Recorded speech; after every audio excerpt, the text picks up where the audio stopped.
Je m'appelle Hélène Blaise, j'ai 28 ans, je suis née à Chaumont et j'habite aujourd'hui à Nancy.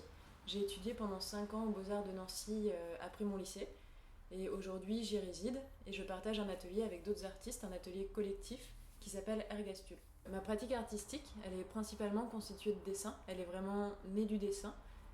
J'aime à penser que je suis un peu comme les enfants qui ont toujours dessiné depuis qu'ils sont petits, comme un premier langage. Et sauf qu'aujourd'hui, moi j'ai continué à dessiner un peu comme un enfant, à regarder le monde tout en dessinant. Et aujourd'hui, j'en fais ma pratique professionnelle. Du dessin, je fais aussi maintenant de la céramique depuis 3 ans, mais toujours aussi dans cette même logique d'aimer dessiner, d'aimer représenter des matières, d'aimer créer des images.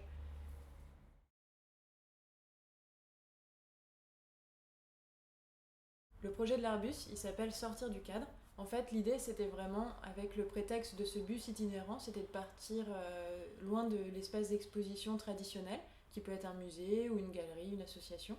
Et en fait, là, vraiment, essayer de sortir du cadre en déjouant un peu cette expression-là, faire un petit pas de côté, en proposant une exposition dans un lieu inédit.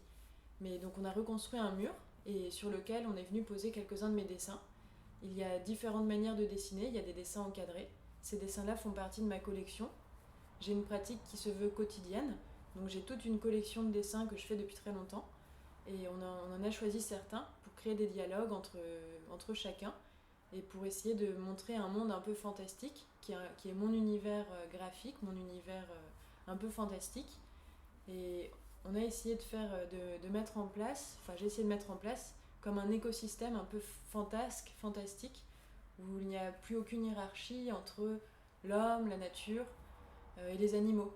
Donc créer un nouveau monde complètement inédit, faire un pas de côté, sortir du cadre de la réalité, du cadre traditionnel, et mettre en scène tous ces dessins ensemble.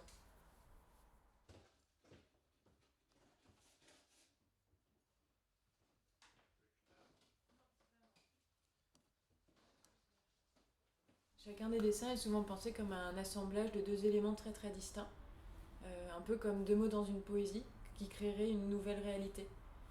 Et l'idée, c'est aussi comme un peu un poème surréaliste qu'on aurait mis en place en montrant toutes ces associations d'idées qui créent des objets inédits et qui recréent à nouveau, quand ils cohabitent ensemble, tout un univers particulier.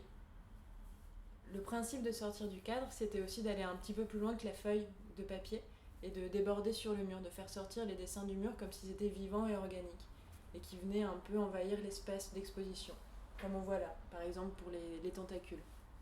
Il y a aussi des dessins muraux qui sont plus grands, et donc il y a des jeux comme ça d'échelle où tout d'un coup un objet qui initialement était petit devient très gros et on vient mettre un petit dessin dessus.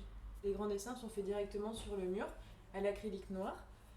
Par exemple, ce dessin-là, il représente comme un tas de papillons. On peut reconnaître un peu des motifs de papillons. Moi, j'ai vraiment une fascination pour représenter les motifs et les matières. J'adore les textures et j'aime beaucoup essayer de les synthétiser avec mon pinceau. Et donc là, il y a un jeu de métamorphose qui est très courant dans ma pratique, qui revient régulièrement. Où par exemple, dans les papillons, à des moments, il y a des ocelles qui ressemblent à des yeux. Et en fait, c'est une manière de se protéger des ennemis des papillons. Et là, en fait, j'ai transformé les ocelles comme un regard, un regard humain. Parmi tous ces dessins, il y a aussi quelques céramiques. Et là, je vous présente mon blurb. C'est une grosse forme un peu informe où j'ai collé plein de petits yeux en plastique qui créent aussi un peu cette idée de regard comme dans le grand dessin mural. Moi, je dessine principalement à l'encre de Chine. J'aime beaucoup le noir et blanc parce que c'est très efficace. C'est un rapport qui est très spontané, instinctif et on peut vite dessiner quelques dessins avec vraiment pas grand chose. Et donc ce que j'utilise aussi, c'est beaucoup ce qu'on appelle dans le dessin la ligne claire. Donc il y a des traits vraiment, juste des lignes pour souligner, enfin pour dessiner des choses. Et après, j'aime bien aussi métisser différentes techniques. Donc avoir peut-être de la ligne claire et tout d'un coup venir me perdre aussi dans les détails, essayer de créer des nouvelles textures et de solutionner des matières qui me plaisent. Donc peut-être en travaillant là plutôt des dégradés. Donc dans les quelques céramiques que je présente, il y a aussi des céramiques qui prennent la forme d'un papillon. En fait, par exemple, ces 4 céramiques, je les appelle tentatives de retour au cocon. Et c'est de la terre, de l'argile que je viens estamper sur une forme que j'ai gravée dans du plâtre. Et en fait, qui donne tous ces motifs de papillon. Et ensuite, quand j'ai le papillon en entier, je le replie comme s'il devait retourner à l'état de cocon. Donc c'est quelque chose que je suis en train de faire en ce moment, où je travaille sur beaucoup de petites formes comme ça. Et là, c'est une sélection de 4 tentatives de retour au cocon.